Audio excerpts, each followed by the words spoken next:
I've worked on a fair share of cars, you know. I can't say I've ever come across a rotor that bad.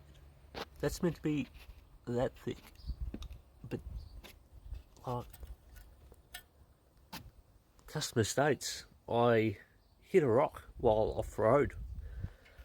I don't know if a rock will burn out a brake pad that bad, or a rotor that bad. And there was no rocks in the rear of the vehicle. And this vehicle was a Ford Territory, mind you. And how do you mess up an indicator stalk that bad? Customer states, customer fixed. Another one on the road.